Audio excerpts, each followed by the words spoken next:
सद्दाम हुसैन।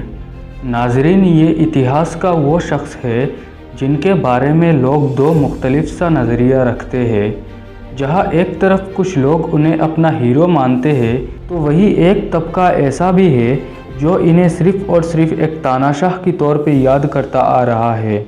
लेकिन दोस्तों, ये बात तो माननी ही होगी कि जिस वक्त सद्दाम हुसैन को गिरफ़्तार किया गया था, उस वक्त अगर वो पावर में रहते तो आज आईसिस नाम की इस आतंकवादी संगठन की कोई वजूद ही ना होती और दुनिया को थोड़ी बहुत राहत मिलती। खैर दोस्तों, आज हम इस वीडियो में सद्दाम हुसैन के बारे में बात करेंगे और उनसे जुड़ी वो सारे बातें बताएंगे कि जिससे कुछ लोगों के लिए वो हीरो और कुछ लोगों के लिए विलेन बने हुए हैं। वीडियो में आगे बढ़ने से पहले आपसे गुजारिश है, अगर आपको हमारा ये वीडियो पसंद आया तो वीडियो को लाइक करने के साथ साथ हमारे इस चैनल को भी सब्सक्राइब कर दीजिएगा। सद्दाम हुसैन की पैदाइश 28 अप्रैल 1937 को तिक्रित में हुआ था।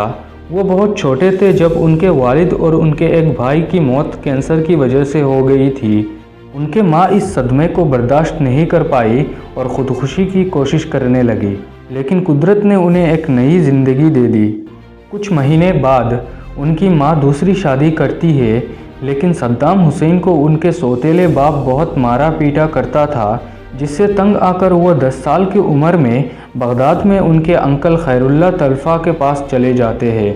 सद्दाम हुसैन बगदाद में रहकर अपनी पढ़ाई मुकम्मल करते हैं, लेकिन ग्रेजुएशन की डिग्री हासिल किए बगैर वो कॉलेज छोड़ देते हैं, क्योंकि दोस्तों उस वक्त इराक़ में आज़ादी की लहर उठ रहे थे। हालांकि 1932 में ब्रिटेन ने इराक़ को आज़ाद तो कर दिया था, लेकिन इराक़ की हुक्मरानी के लिए एक ऐसा ख़ानदान बिठा के गया था जो सिर्फ ब्रिटेन की इशारों पर ही नाचा करता था और इराक़ की हालत ख़राब करके रख दिया था।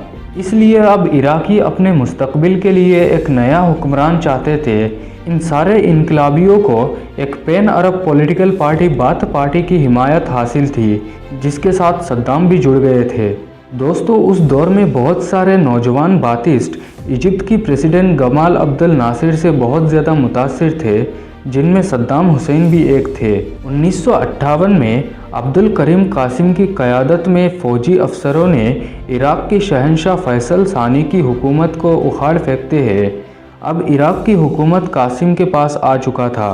कासिम की कैबिनेट में 12 मेंबर बाथ पार्टी के थे, जो कासिम को गमाल अब्दुल नासिर की यूनाइटेड अरब रिपब्लिक पार्टी को ज्वाइन करने की पेशकश करते हैं, लेकिन कासिम इराक़ी कम्युनिस्ट पार्टी के साथ इत्तेहाद बनाए रखते हैं, जिससे बाथ पार्टी के 12 मेंबर जो मेजॉरिटी में थे, वो कासिम से नाराज़ होकर उनके हुकूमत को गिराने की मंसूबे में लग गए, जिसे सद्दाम लीड कर रहे थे। 7 अक्टूबर 1959 को कासिम के ऊपर एक हमला होता है, लेकिन वो बच जाते हैं। जब उन्हें पता चलता है कि ये हमला किसने करवाया, तब वो बाथ पार्टी के उन सारे मेंबरों को मारने की हुक्म जारी करते हैं जो इस हमले में शामिल थे, लेकिन सद्दाम वहाँ से भाग जाते हैं। भाग के वो पहले सीरिया पहुँचते हैं और फिर वहाँ से इजिप्ट चले जाते हैं। इजिप्ट में 3 साल रह के वो अपने लॉ की पढ़ाई ख़त्म करते हैं। इस दौरान इराक़ में कासिम की भी सत्ता पलट हो चुकी थी और अब्दुल सलाम आरिफ प्रेसिडेंट बन चुके थे। 1963 में जब सद्दाम वापस इराक़ लौटते हैं, तब उन्हें गिरफ़्तार कर लिया जाता है और फिर 1966 में जब वो जेल से आज़ाद होकर निकलते हैं, तब अहमद हसन अल बकर उन्हें रीजनल कमांड की डिप्टी सेक्रेटरी मुंतखब कर देते हैं। 1968 में फिर से एक बार अब्दुल सलाम आरिफ को हटा दिया जाता है और इस बार अहमद हसन अल बकर इराक़ की प्रेसिडेंट बनते हैं और सद्दाम हुसैन को डिप्टी चेयरमैन का ओहदा दिया जाता है। दोस्तों, इसमें ध्यान देने वाली बात यह है कि इन सारे कारनामों के पीछे सबसे बड़ा हाथ अमेरिका का था। वो चाहता था कि सद्दाम पावर में आए और वो इराक़ के तेल से फ़ायदा ले सके। दोस्तों, इतिहास गवाह है, दुनिया में ये दो मुसीबत अमेरिका और ब्रिटेन जहाँ गए वहाँ बर्बादी ही मचाए, और बदकिस्मती से इस लिस्ट में हमारे देश भारत भी है, जिसका मिसाल 1947 में मौजूद है। खैर, 1968 में जब बाथ पार्टी की सरकार आया, तब से इराक़ का तस्वीर बदलना शुरू हो गया था। सद्दाम इराक़ की इकोनॉमी को बेहतर करने में लग गए। वो इराक़ में हर तरह की डेवलपमेंट करवाना शुरू कर दिए थे। बच्चों को फ्री एजुकेशन दिलवाए, सड़कें बनवाए, हर उस गांव में बिजली पहुंचाए जहां पहले बिजली नहीं थी। कुछ सालों के अंदर वो इराक़ के हर परेशानी को दूर कर दिए थे जो पहले हुआ करता था। इन सारे अच्छे कामों की वजह से यूनेस्को ने सद्दाम को अवार्ड से नवाजा था।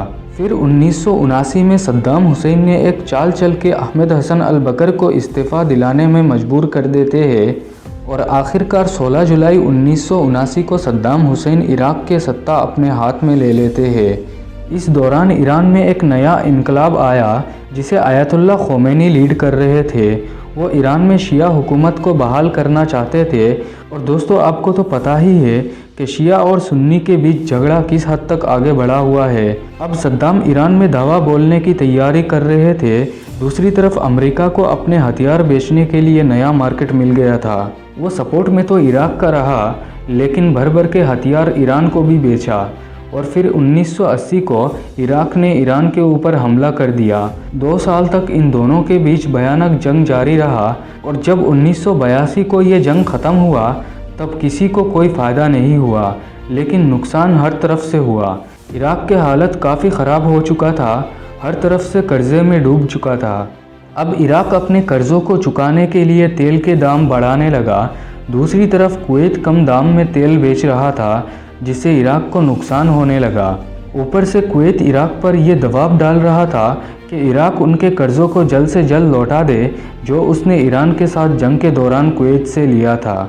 कहा जाता है कि इस दौरान एक बार जब इराक़ के रिप्रेजेंटेटिव कुवैत के शेख से मिलने गए थे तब कुवैत की शेख ने इराक़ की रिप्रेजेंटेटिव को ये कहा कि तुम्हारे यहाँ की औरतें तो बहुत खूबसूरत होती है, अगली बार जब आओ तब उन्हें साथ लेके आना, इसी तरह तुम्हारा कर्जा भी चुकता हो जाएगा। इराक़ के रिप्रेजेंटेटिव ने उस वक्त कुछ नहीं किया लेकिन ये खबर सद्दाम की कानों तक पहुंचा दिया। सद्दाम ने जब इस खबर को सुना तब वो गुस्से से आग बबूला हो गए और कुवैत के ऊपर चढ़ाई करने की मंसूबा बनाने लगे। 2 अगस्त 1990 को सद्दाम हुसैन कुवैत पर हमला कर देते हैं। हमले के वक्त वो बताते हैं कि क्योंकि हिस्टोरिकली कुवैत इराक़ का हिस्सा था तो इसलिए कुवैत को वो इराक़ के साथ शामिल करना चाहते हैं जिस तरह रशिया अब यूक्रेन के साथ कर रहा है। अब पूरे दुनिया एकजुट होकर इराक़ को कुवैत से बाहर निकालने की कोशिश में लग गए। पूरा अरब अब सद्दाम हुसैन के ख़िलाफ़ हो गया।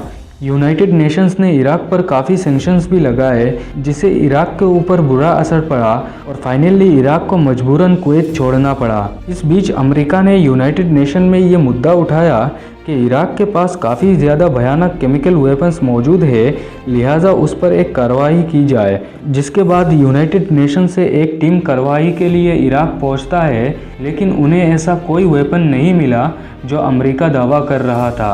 लेकिन सद्दाम हुसैन के ऊपर जो काला बादल छाया हुआ था वो हटने का नाम ही नहीं ले रहा था क्योंकि 2001 में अमेरिका के ऊपर हुए 9/11 की हादसे का पूरा इल्ज़ाम अमेरिका ने सद्दाम के सर में डाल दिया और इसी को बहाना बना के 2003 में उसने इराक़ को इन्वेड कर दिया जिससे हुआ ये कि इराक़ में तख्ता पलट हो गया।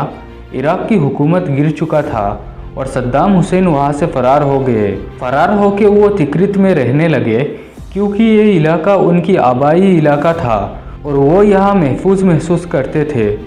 फिर 13 दिसंबर 2003 को यूएस आर्मी के द्वारा एक बंकर से सद्दाम हुसैन को गिरफ्तार कर लिया गया।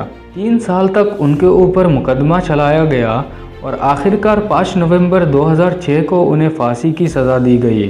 फांसी की सज़ा सुनाते वक्त वो ये ख्वाहिशमंद थे कि क्योंकि वो एक आर्मी जनरल थे तो उन्हें एक फ़ौजी की तरह गोली मारकर इज्जत से मौत दी जाए, लेकिन यूएस कोर्ट ने उनकी इस आर्जी को खारिज कर दिया। दोस्तों जिस दिन उन्हें फांसी दी गई उस दिन मुसलमानों का ईद उल जुहा जैसे खुशी का दिन था। सद्दाम हुसैन को इस दिन फांसी देने के पीछे भी एक वजह मौजूद है क्योंकि वो भी अपने सज़ामंद कैदियों को इसी दिन फांसी दिया करते थे।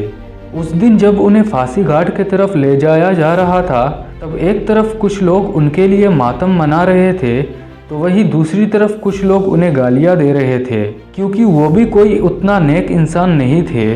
उनके हाथ भी हज़ारों इराकी कुर्दिश लोगों के खून से रंगा हुआ था और वो भी इस बात को कबूल करते थे। दोस्तों अगर बात करें भारत के साथ सद्दाम हुसैन की रिश्ते की तो वो बहुत बेहतरीन था। वो भारत को बहुत ज़्यादा सपोर्ट करते थे। आपको याद होगा कि कुछ साल पहले यारलिफ्ट नाम से एक मूवी आई थी, वो भी इराक की कुवैत अटैक पर बेस्ड थी। कुवैत अटैक के दौरान सद्दाम का ये हुक्म था कि कुवैत में मौजूद भारतीयों को कोई नुकसान ना पहुंचाया जाए और उन्हें बाहिफाजत वहाँ से निकलने दिया जाए। यही कुछ वजूहात है जिससे कुछ लोग उन्हें अपना हीरो मानते हैं और कुछ लोग उन्हें एक तानाशाह के तौर पे याद करते हैं। तो फिलहाल दोस्तों, आज की हमारी इस वीडियो को हम यहीं पे ख़त्म करते हैं। मिलते हैं अगली वीडियो में, तब तक के लिए अपना ख्याल रखिए और देखते रहिए हमारी इस चैनल को।